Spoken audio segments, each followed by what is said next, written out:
Olá, pessoal! Então, hoje nós vamos nos preparar para mais uma aula de geomorfologia. E o conteúdo de hoje é a geomorfologia do Rio Grande do Sul. Então, nós vamos aprender um pouco sobre a evolução geológica do Rio Grande do Sul, né? Vamos relembrar algumas coisas sobre processos endógenos e exógenos de formação do relevo. E vamos também compreender como esses processos moldaram a paisagem no território gaúcho.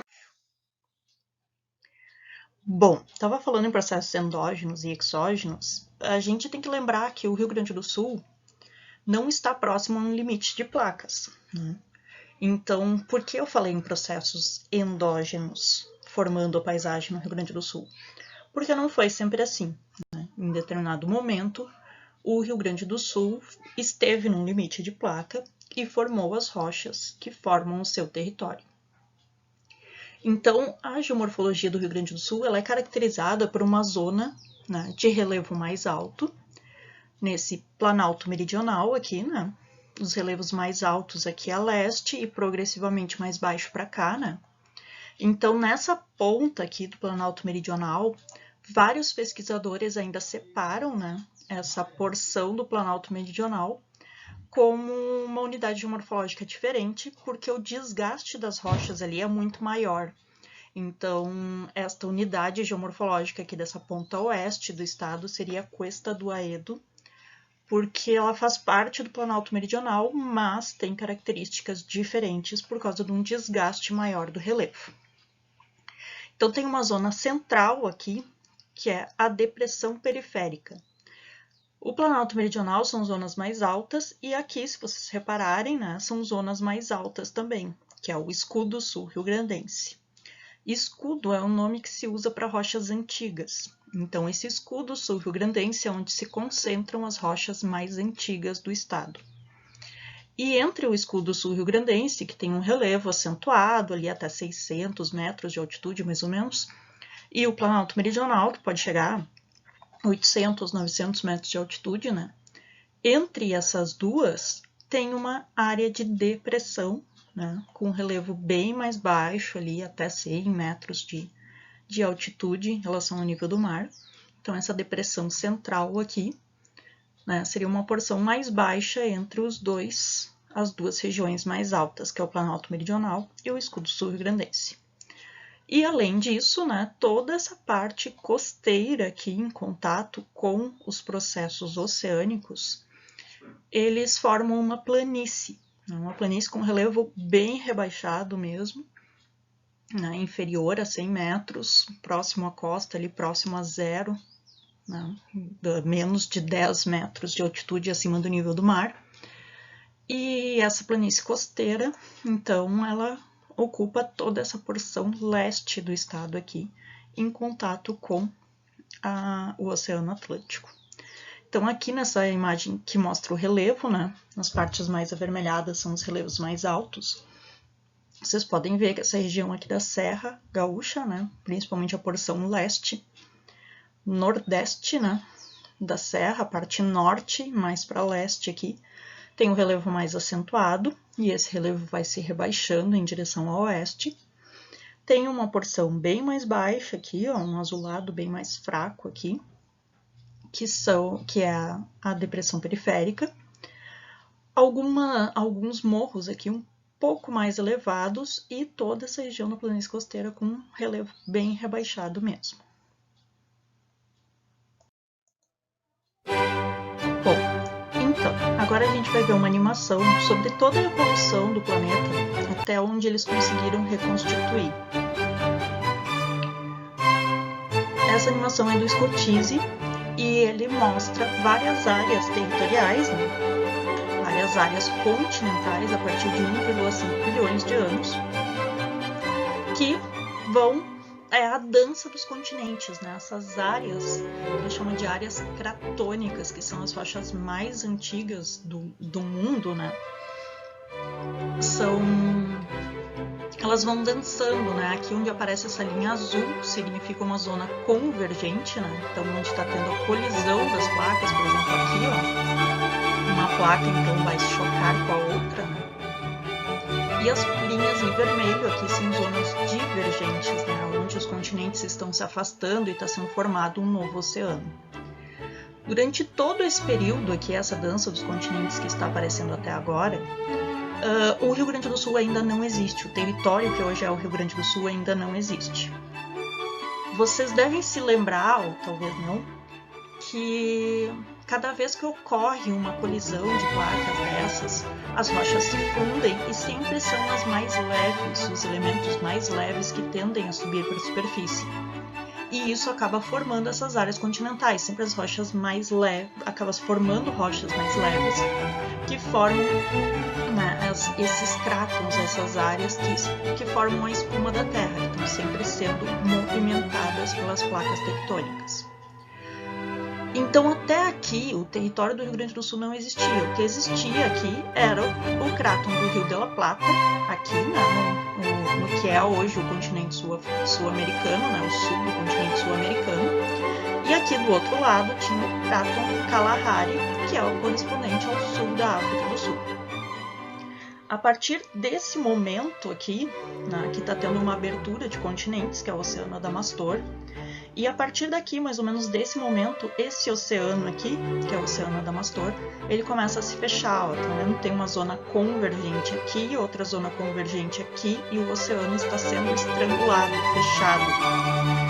Então, mais ou menos aqui, nessas, em torno de 700, entre 700 e 550, em 550 milhões de anos, né, essa colisão se torna continental e aí forma vários cinturões de montanhas, e aqui está formado o que a gente chamou de Gondwana, né, que é a fusão entre o continente americano, que está aqui, né, a área territorial do Rio Grande do Sul está bem aqui no polo, né, mas a gente já tem o Gondwana formado com a América do Sul e a África colados, né.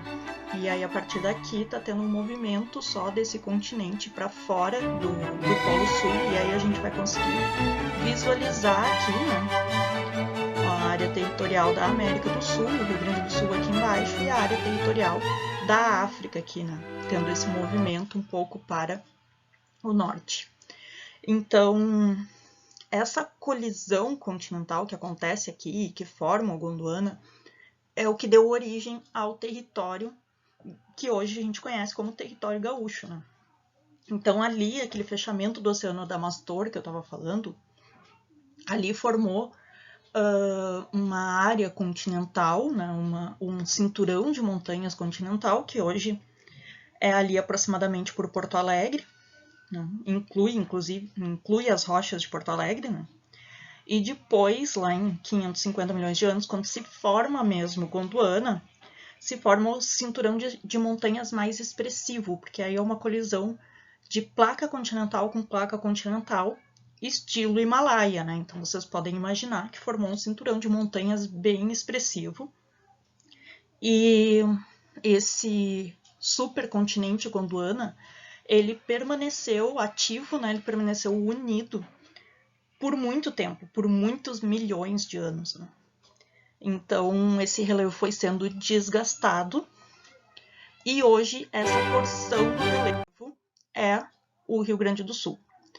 Então, aqui tem algumas imagens do Atlas Ambiental de Porto Alegre que mostram isso, né? Aquele Oceano Adamastor que eu estava mostrando ali na animação. Aí ele começa a ser fechado, né? O Oceano Adamastor tinha um oceano de menor porte ali, que era o Charrua, né? Fechou primeiro o Adamastor. O Charrua não dá para enxergar naquela animação, porque ele ficaria bem para sul, lá, bem próximo ao Polo Sul. Então, primeiro tem a colisão dessa faixa continental com essa, que forma essa cadeia de montanhas aqui, que é a dorsal de Porto Alegre. Mas esse movimento de empurrar essa placa tectônica aqui em direção ao cráton Kalahari, que está aqui, né? O cráton Rio de la Plata em direção ao Kalahari, ainda vai provocar o fechamento do Oceano Charrua e a formação de outro cinturão de montanhas, né? E esses dois juntos formam o que hoje a gente conhece como escudo sul-rio-grandense. Aqui são formadas as rochas nesse processo de fechamento da Serrana da Mastor, de soerguimento de montanhas, de colisão de placas, são formadas as rochas mais antigas do Rio Grande do Sul.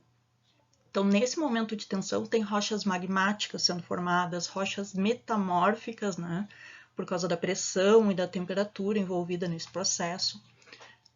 Várias rochas sedimentares muito antigas são formadas e aprisionadas aqui. E elas formam hoje a paisagem, né, que forma essa cadeia de montanhas aqui, que agora está bem rebaixada, né, um relevo bem desgastado, mas que era uma cadeia de montanhas muito expressiva há, sei lá, 500, 400 milhões de anos atrás. Né?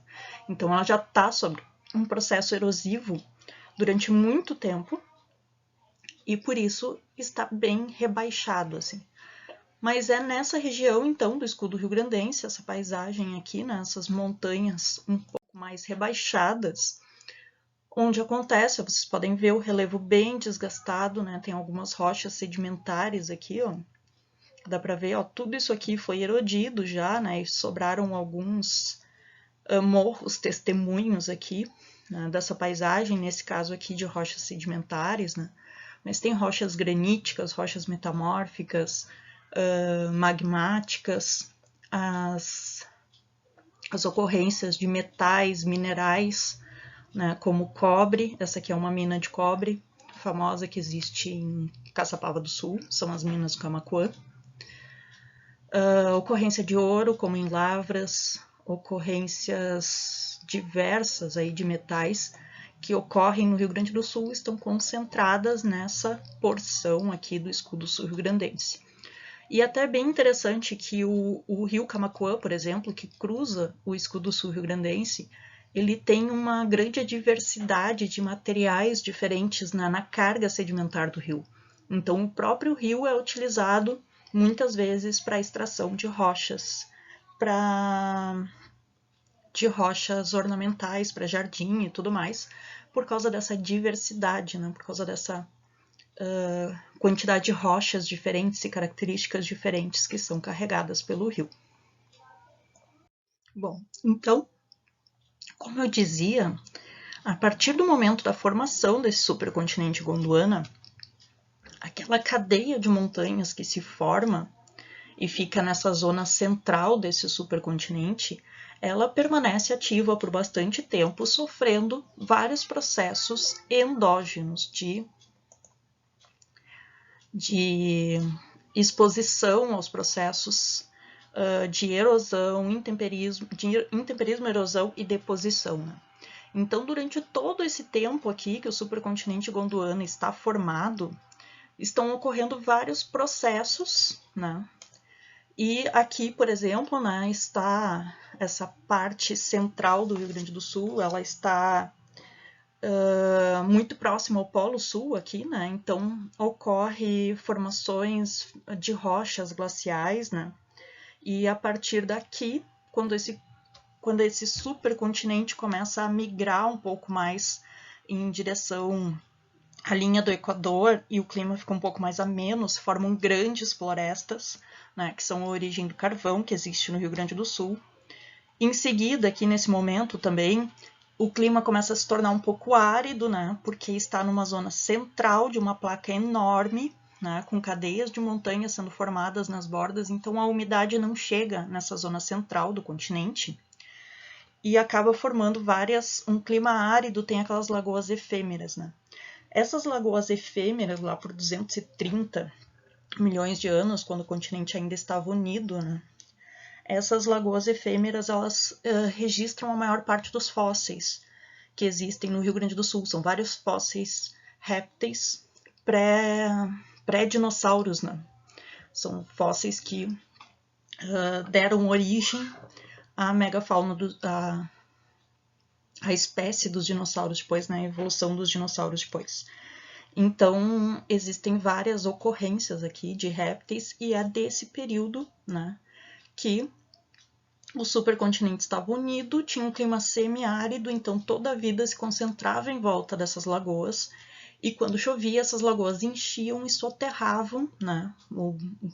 Alguns animais morriam e eram soterrados por essas águas, e essa água depositava um material ali que protegia esses fósseis, protegia esses corpos, né?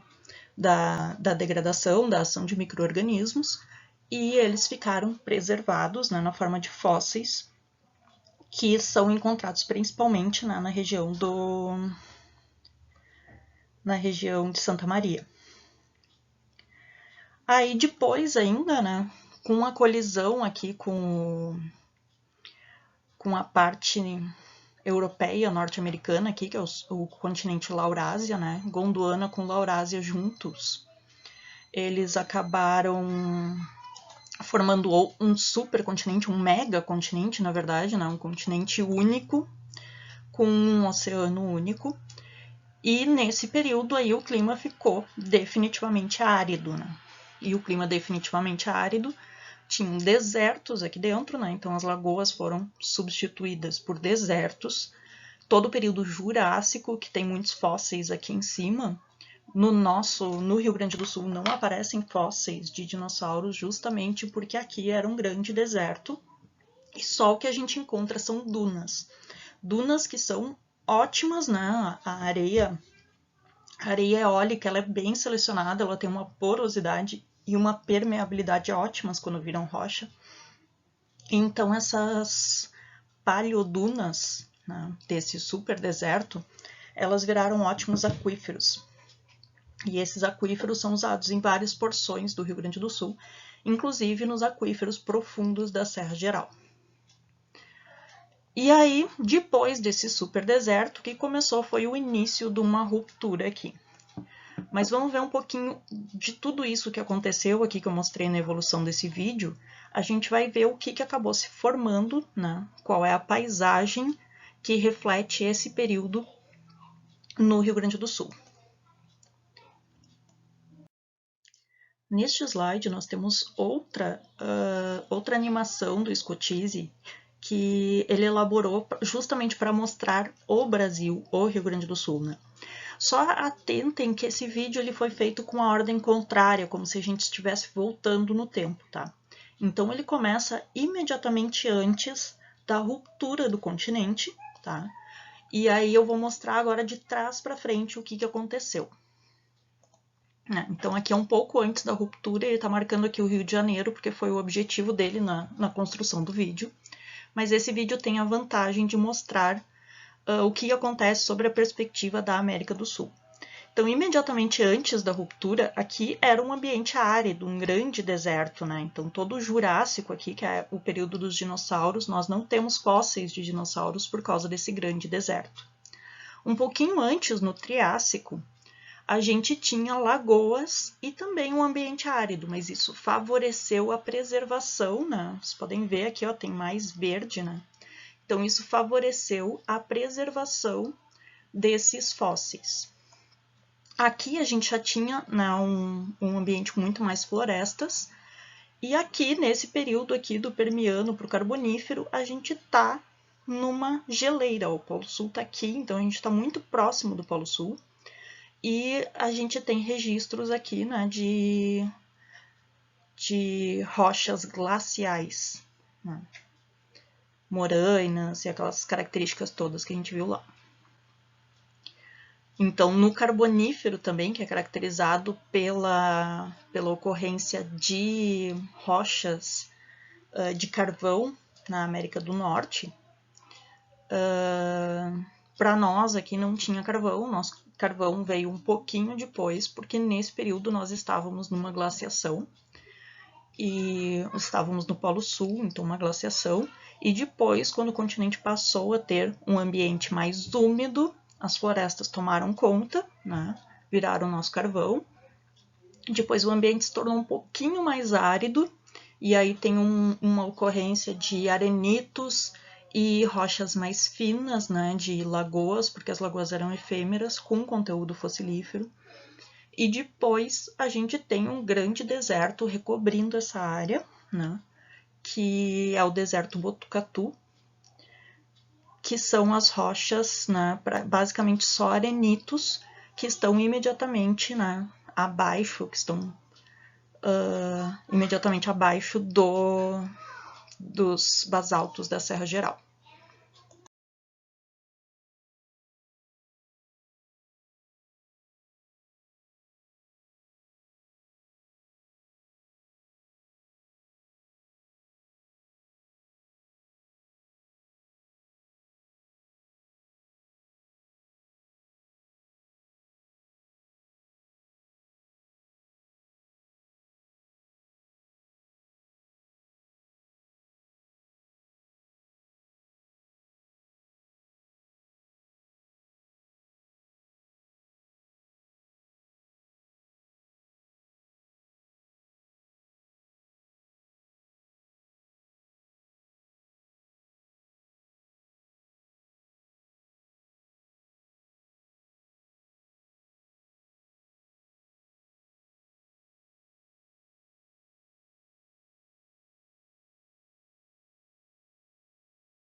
Então, aqui tem uma representação de como seria esse ambiente, né? A partir da formação do Gondwana, da colisão da América do Sul com a África e a formação do escudo sul-grandense, sobre esse escudo, enquanto ele ia sendo desgastado pelos processos de intemperismo, erosão e deposição, né, todos esses processos estavam ocorrendo dentro desse supercontinente Gondwana.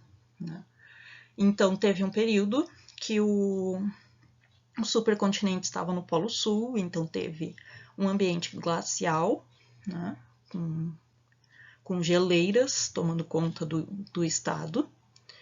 Aí depois, né, com a migração desse supercontinente levemente, né, lentamente para a linha do Equador, em direção à linha do Equador, o clima se tornou mais ameno e se formaram essas lagoas efêmeras, né, de clima árido. Efêmero porque chovia, as lagoas enchiam, parava de chover, ficava tudo seco. Então a vida se instalava ao redor dessas lagoas, né? E quando chovia, inundava, e digamos, um bichinho morreu aqui, tinha um réptil que morava aqui perto, ele morreu aqui, quando chovia, ele era recoberto, né, pelas águas da lagoa, se depositava aquele sedimento fino de lagoa que acabava preservando esses animais, né, esses esqueletos da degradação. E com isso a gente tem fósseis preservados, tanto de animais, principalmente répteis, como de árvores, né? A gente tem toda aquela região de mata, também próximo a Santa Maria, que tem árvores fossilizadas. E aí depois o ambiente foi se tornando progressivamente mais árido, né? Mais próximo ao Equador e muito longe das fontes de água, né? Muito longe das fontes de umidade oceânicas, né? O Pantalácio aqui estava colado ainda, né? O Gondwana se colou com a Laurásia, que é o continente que era a Europa e a América do Norte aqui juntos, né? Então, a partir do momento que o Gondwana subiu e colidiu com a Laurásia, se formou o supercontinente Pangeia. E o Rio Grande do Sul estava aqui no meio. Então, não vinha umidade desse lado, não vinha umidade desse lado, porque estava muito distante. E desse lado aqui se formou uma cadeia de montanhas. Então a umidade não chegava aqui dentro e se formou um grande deserto. Como essas rochas, né, com relação às rochas metamórficas, ígneas, né, essas rochas cristalinas que a gente diz do escudo, assim como do Planalto, essas rochas sedimentares elas são mais suscetíveis à erosão, né, é mais fácil degradar elas, é mais fácil separar as partículas de algo que já foi partícula, né? Então as rochas sedimentares elas são mais facilmente intemperizadas do que as rochas cristalinas. Então toda essa região aqui da depressão periférica é onde essas rochas, né, desse período Pangeia, elas ocorrem próximo à superfície, né? Então aqui a gente tem uma paisagem da depressão periférica, né, com o encontro do rio Taquari e o Jacuí, né? Vocês podem ver uma paisagem plana, um relevo bem rebaixado, né? Os rios fazendo curvas, rios grandes tomando conta da paisagem. Nesses locais ocorrem fósseis, né? Aqui tem um exemplo de uma escavação aqui de um réptil, né? Que a gente tem até os dentes dele aqui, os ossos, dá pra ver, né? Uma escavação de um réptil com esse rapaz aqui que tá com a roupa da Ubra. Na verdade, ele era meu colega de doutorado, né? Meu colega de mestrado, doutorado. E ele estudava dentição dos dinossauros, né? Ele era formado em odontologia e foi para paleontologia estudar, né, hábitos alimentares e saúde dos répteis com base na sua dentição, né? Aqui a gente tem um exemplo de paleodunas, né? São grandes, imaginem o tamanho da duna, porque isso aqui, ó, são as marquinhas aquelas da frente da duna, onde escorrega a areia, né? Então eram dunas imensas, de várias dezenas de metros de altura, muitas vezes, né? Então aqui a gente tem um exemplo dessas paleodunas, e essas paleodunas formam ótimos aquíferos, né? E aqui um exemplo da mina de carvão. Agora não lembro se essa aqui é de Candiota ou a daquela região mais próxima a Porto Alegre, né? Mas aqui um exemplo de uma mina de carvão que também foi formada neste período do Pangeia, né? Então toda a depressão periférica é onde tem essa deposição do Gondwana e do Pangeia, tá? Esse supercontinente. Bom, e depois desse supercontinente, né? O que acontece? Então agora a gente vai ver a imagem da fragmentação, só que lembrem que esse vídeo ele está voltando no tempo, né? Então a gente tem a configuração próxima à atual, aqui, né? E os continentes estão se aproximando porque está voltando no tempo. O que aconteceu foi o inverso disso, né? Então ali tem o soerguimento de montanhas ali da Serra do Mar, né? E a formação aqui da cadeia mesoceânica e a aproximação dos continentes aqui, que na verdade no período foi o afastamento dos continentes, né? Primeiro com águas rasas, né? Esse azul claro significa águas rasas, né? Então o que a gente está vendo aqui agora é a restauração daquele ambiente, né? Que era desértico aqui, com uma ruptura inicial aqui, ó, fraturas que aconteceram, né? Provavelmente por subir, por aquecimento dessa área, né, a subida de magma, gerou as fraturas ali, e essas fraturas deram origem à abertura do oceano. A partir da abertura do oceano se formou aquela cadeia mesoceânica e a separação foi progressiva, né? Os continentes foram se afastando. Enquanto se afastavam, teve algumas respostas, né, a essa separação de continentes, como soerguimento um pouco do território, principalmente no litoral leste do Brasil, né, que foi o soerguimento da cadeia do mar, da Serra do Mar, que demonstra também algumas rochas ali do litoral catarinense, né, que tem as paisagens diferentes do Rio Grande do Sul ali, é em função desse soerguimento da Serra do Mar. Então, esta separação continental aqui, ó,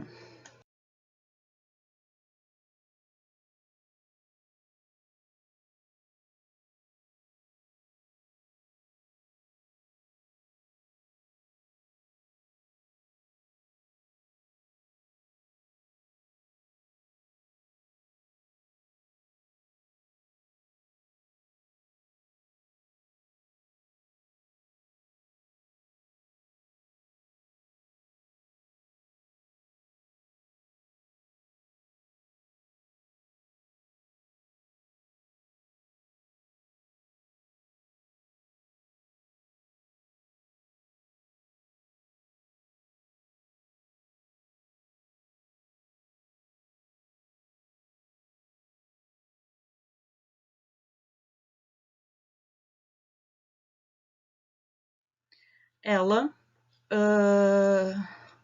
a principal expressão geomorfológica dela, agora, né, fora o Oceano Atlântico, claro, em termos de rocha, em termos de paisagem do Rio Grande do Sul, foi porque a partir destas fraturas se abriu o oceano e essa abertura oceânica jogou lava para os dois lados. Então, recobriu tanto a América do Sul e boa parte da América do Sul, né? O Rio Grande do Sul pega só uma parte do estado, mas recobriu praticamente todo o país, né? Com lava basáltica, né? Essa lava com caráter mais próximo, né? Mais denso, com mais ferro, mais próximo à composição do manto, né? Desse material do manto. Então, jogou rocha basáltica para cima da América do Sul, para cima da África, até a abertura do oceano ser suficiente para essa lava ficar presa aqui na cadeia mesoceânica e fazer a sua função de abertura, de empurrar os continentes, né? Então, num primeiro momento, obviamente, as primeiras lavas que apareceram aqui recobriram os continentes, né? Mas foi um derrame muito expressivo, né? Tem muitas centenas de metros de cobertura de derrames vulcânicos de lavas que formam essa paisagem aqui no Rio Grande do Sul. Os últimos derrames tinham um pouquinho mais de sílica, né? Tinha uma característica um pouco mais diferente do manto, e por um processo de diferenciação e tudo mais, aquela questão, né, de vai fundindo, vai se tornando mais leve e tudo mais. Então, essas rochas aqui da ponta, elas são um pouco mais resistentes ao intemperismo.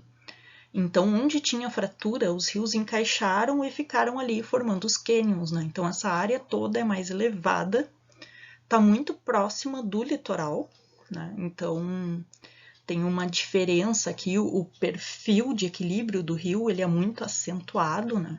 E acabou, então, favorecendo a formação desses cânions gaúchos, que são fantásticos. Quem não conhece, recomendo. E quanto mais distante aqui dessa borda da ruptura, né, mais rebaixado é o relevo.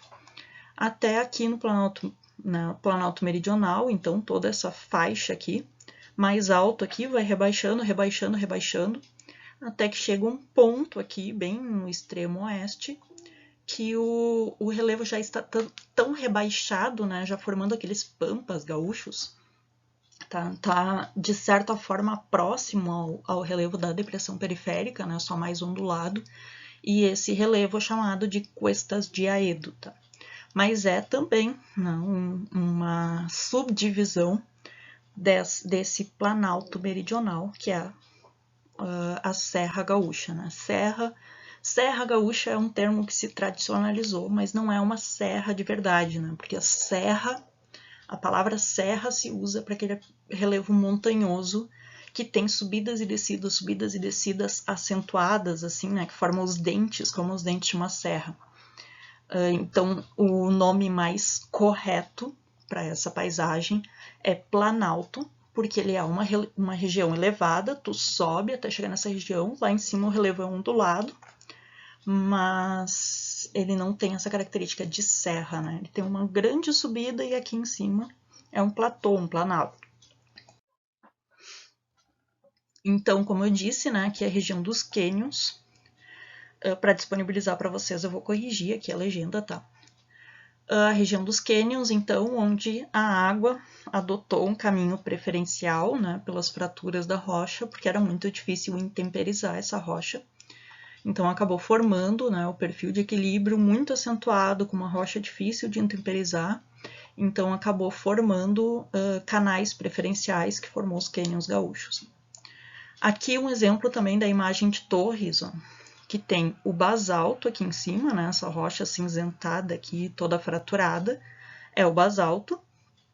E logo abaixo dele, aqui, essa rocha rosada aqui, que tem umas ondulações, algumas marquinhas aqui, que é o arenito Botucatu. Então, aquele grande deserto, né, foi recoberto, um monte de lava foi jogada em cima. Então, existe esse limite, né, entre o arenito que é daquele ambiente desértico, e o basalto da separação dos continentes.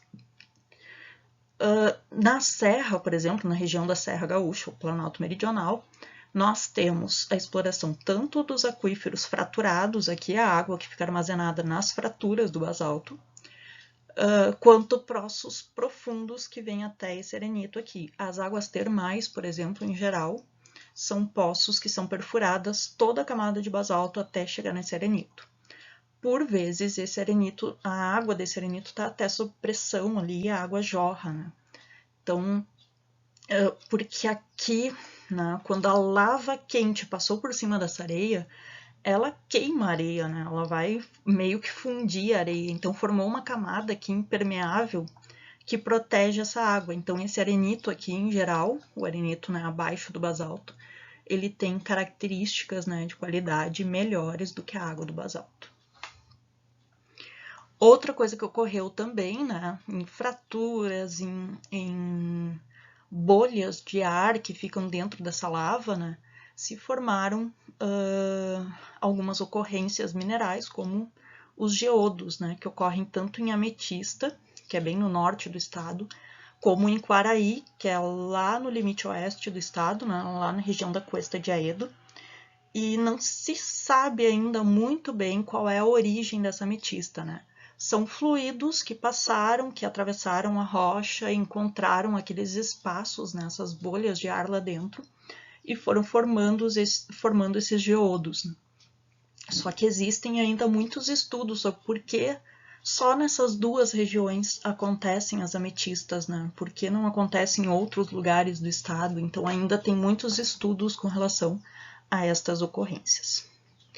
E aqui tem uma imagem, então, né, dos basaltos ali, na região superior. Essa aqui também é da região dos cânions, né?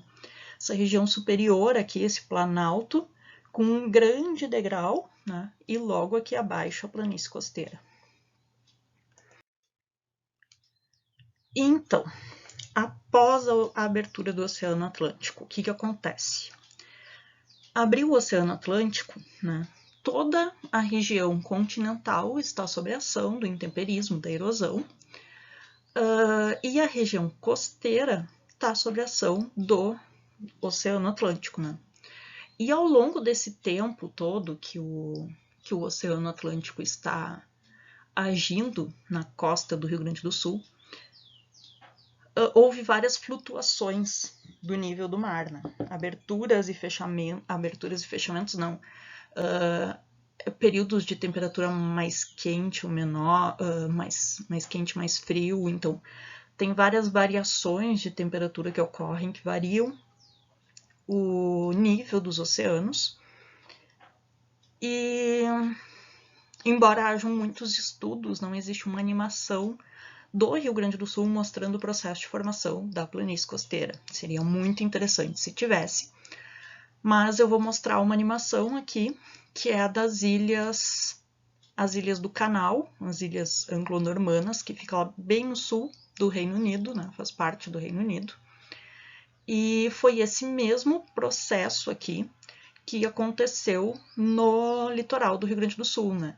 Então, a cada uma grande regressão, então, um período mais glacial, né? Uma grande regressão, vai diminuindo o nível do oceano e vai expondo mais áreas para deposição de sedimentos ou para exposição dos sedimentos e retrabalho dos sedimentos no litoral.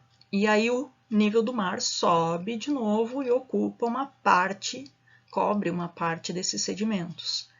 E aí depois, em outro momento, o mar rebaixa de novo e expõe algumas dessas...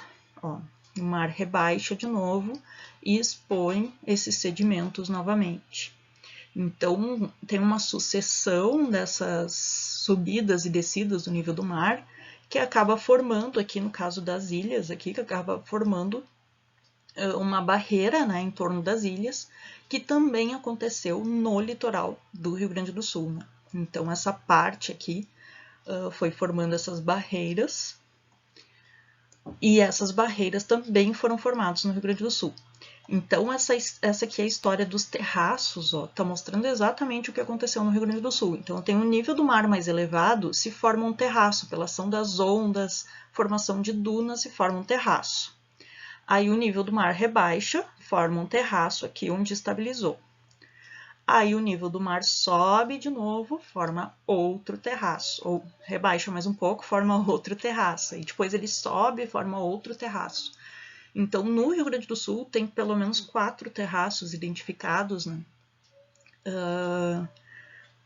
Já chegou, o nível do mar já foi tão elevado a ponto de alcançar toda a região de Porto Alegre, isolar os morros de Porto Alegre, né? E essa é a origem também do Lago Guaíba.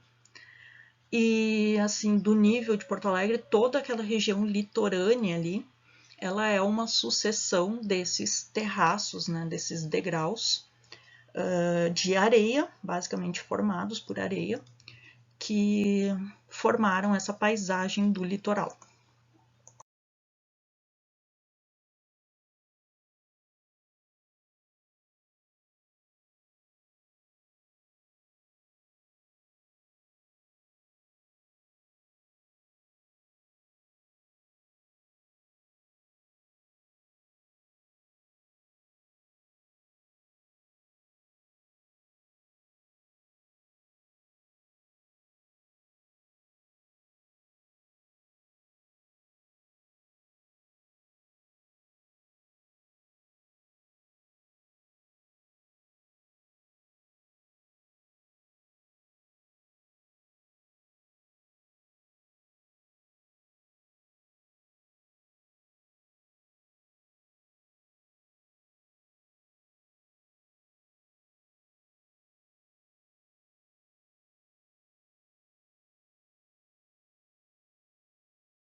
Então, aqui, por exemplo, em 400 mil anos atrás, então agora a gente está falando de 1000 anos atrás, e não milhões de anos atrás, né?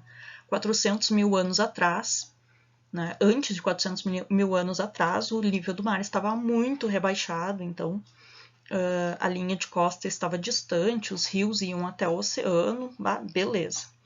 Só que lá em 400 mil anos atrás, o nível do mar subiu demais, né? Alcançou aqui todas essas depressões no entorno de Porto Alegre, então toda aquela região do aeroporto de Porto Alegre, que é plana, a região que hoje é o Lago Guaíba, né, o Rio Guaíba, ele foi afogado, né? Inclusive aquela região plana ali onde tem as plantações de arroz, em todo o entorno de Porto Alegre, próximo à Freeway, no aeroporto, são depósitos desse período aqui, né? Esses depósitos, essas argilas, dessa grande transgressão. Aí o nível do mar rebaixou de novo e depois ele subiu de novo, formou a Lagoa Guaíba. Então formou um terraço aqui, ó, que isolou a Lagoa dos Patos. Aí o nível do mar subiu de novo, formou outra barreira aqui que reforçou esse isolamento da Lagoa dos Patos. Então toda essa região aqui, né, essa paisagem aqui que é toda entremeada de pequenas lagoas, né? Todo esse litoral gaúcho que tem as grandes lagoas, né, a Lagoa Mirim, a Lagoa dos Patos e todas essas pequenas lagoas aqui, principalmente no litoral norte, né, a Lagoa dos Quadros, ela foi formada por esse processo. Nível do mar sobe, forma uma barreira de areia, nível do mar desce, aí forma outra barreira de areia, nível do mar sobe, isola uma área, forma lagoas e assim vai indo. Então, essa paisagem ela é caracterizada por um relevo mais plano, né, levemente ondulado pelas dunas em algumas situações. Então, são barreiras com relevo muito suave, né, que formam... essas barreiras têm um relevo muito suave, uma diferença de altitude muito pequena. E, em geral, elas são ótimos aquíferos, né, formados por areia, só que são aquíferos ambientalmente muito sensíveis, então elas estão diretamente expostas às atividades da superfície. Por ser uma região extremamente plana e próxima ao oceano, né, está sujeita às ações do mar, né, que é uma cena, se eu não me engano, da praia do Hermenegildo, sofrendo erosão costeira. Os rios são todos... fazem muitas curvas e um relevo muito plano, então os rios são lentos, né, ocupam a paisagem aqui. A paisagem é toda entremeada de lagoas, de áreas alagadas, né, que tem uma lagoa, vários desses rios chegam na lagoa e não diretamente no mar. E aqui, né, o aproveitamento eólico também é bem grande, né. E esse aqui é um exemplo de um mole, né, uma entrada e saída de conexão com o oceano. Então, essa aqui é uma vista que eu acho bem interessante, assim, que mostra esse relevo ondulado, né, mais acentuado do escudo, que parece mais enrugado aqui. O rio Camaquã, que eu estava falando antes para vocês, que ele atravessava o escudo, então ele tem uma carga sedimentar aqui bem diversificada, né. Então esse rio Camaquã, que vai para a planície costeira, né, e deságua lá na Lagoa dos Patos. Então, essa parte plana aqui da planície costeira, em contato com o escudo, também é uma paisagem bem interessante, assim. E todas essas transições entre um ambiente morfológico e outro são ambientes, são ambientalmente sensíveis, porque acabam formando uma conexão, né, uma zona de ligação, de transição entre espécies ecológicas diferentes, né? Então acaba tendo características de geopaisagem muito singulares, muito específicas, assim. E nas bordas dos cânions, por exemplo, tem que é um limite entre o planalto e a planície costeira, tem espécies vegetais muito específicas daquela região e que são ambientalmente muito sensíveis, né? E um dos motivos para não chegar na beira dos cânions é a questão de segurança e outro motivo é a preservação dessas espécies. Então, por que é importante saber isso? Porque cada região geomorfológica ela tem as suas potencialidades, as suas fragilidades, as suas características ambientais que elas devem ser exploradas, devem ser consideradas no planejamento do uso do solo e devem ser exploradas de uma forma consciente, né? De uma forma inteligente, de forma a explorar as suas potencialidades sem afetar demais as suas fragilidades, né? Então, esse aqui é um mapa que foi elaborado a pedido da Secretaria do Turismo do Rio Grande do Sul, né? Mostrando vários dos usos, de uma forma bem ilustrativa, assim, vários dos usos do solo que existem, ou várias das atividades que são desenvolvidas no Rio Grande do Sul, né? Então, toda essa região aqui, a Cuesta de Aedo, a região do Pampa, aqui, depressão periférica, né? Ela tem essas características mais de criação de gado, as coxilhas, está sendo bastante usado para plantação de eucalipto. Então, a planície costeira, que é bastante usada para turismo, navegação, e para os portos aqui, conservação ecológica. A região da Serra, que é onde se concentram as hidrelétricas, onde tem os parques de águas termais, onde tem as hematistas, plantação de uva para os vinhos. Então, tem A região aqui é a região metropolitana, né? Exemplificada, a região aqui onde tem maior concentração de mate, mais madeireiras, então todas essas